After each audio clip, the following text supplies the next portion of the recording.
Sometimes I just feel like I don't know how to keep my child safe. Yeah, and that is really tricky. And so if your child has attempted to take their own life, or they've talked about it, the one of the first things that you want to do is actually just have a check through your house.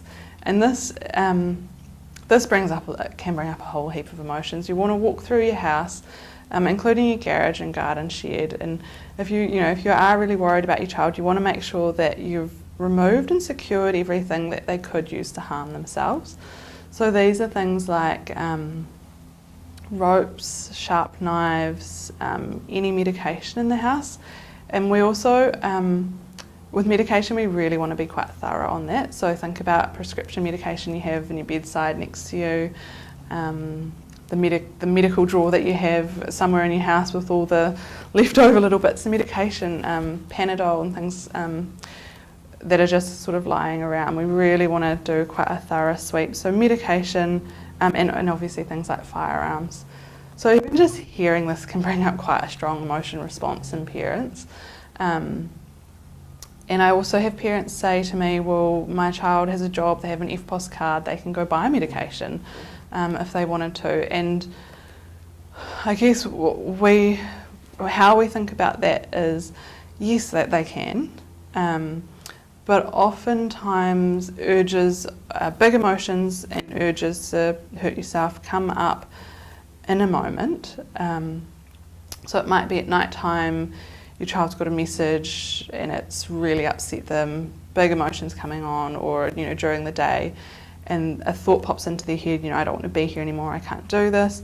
By the time they search through the house and then they walk down to the supermarket to get something, often that immediate urge can be over, or reduced at least to a different level. So by removing the stuff and securing the stuff in the house, it just it reduces the chances of your child acting impulsively.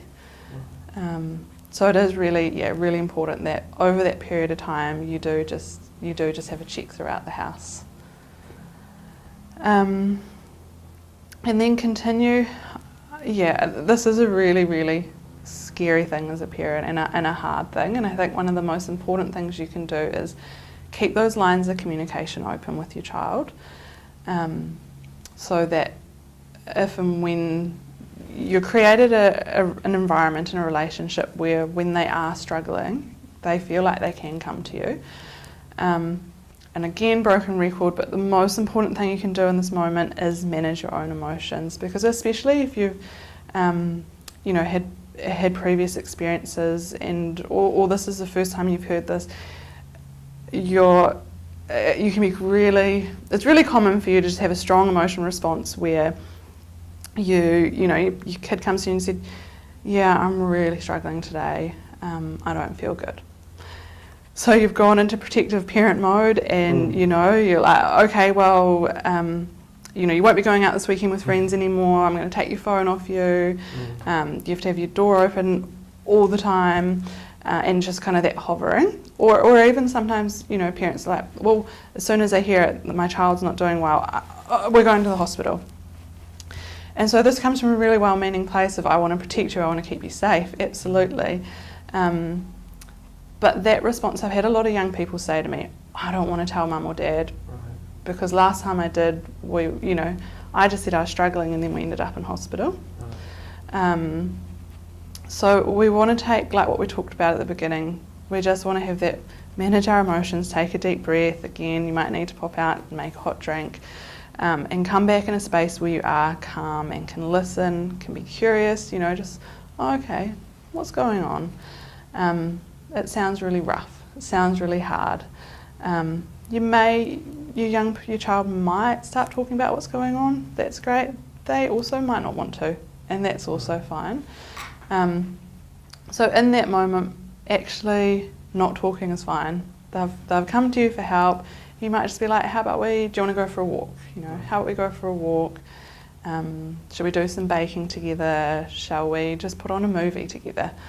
And it can kind of feel like you're not getting to what's going on, but actually in that moment you're just helping your child with those really big emotions. You're being really open with open to hear what's going on, and you're just being with them and just being present.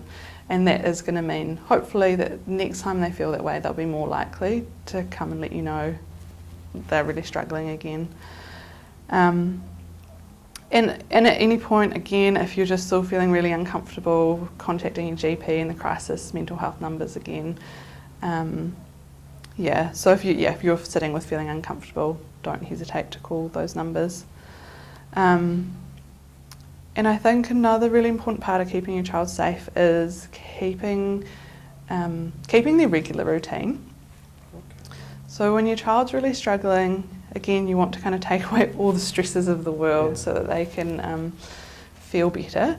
And maybe for a really short amount of time that might be needed. But if we kind of say, okay, don't worry about school, don't worry about your work, you can just stay at home, actually that can make things worse because there's just a whole lot more time to kind of think over things, and some of those emotions can just get kind of bigger and bigger and really stuck. So encouraging your child to keep up with routines, keeping good sleep, exercise, going out with friends, things like that, are really important.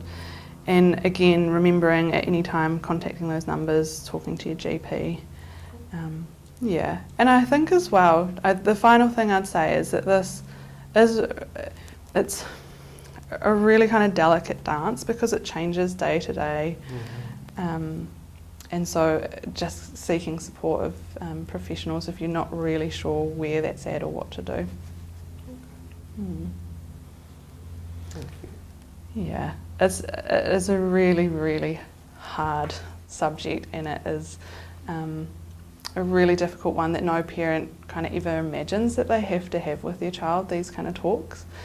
But the biggest part is managing those big emotions that come up for you so that you can be that duck on water, and sit with those emotions with your child and help them. And then once they've felt like you've really listened to them and understood them, that's when you can start doing some problem solving together. Right. Yeah. And they can go get support. Yes, if in doubt, yeah. Whānau, Absolutely. those things. Yeah.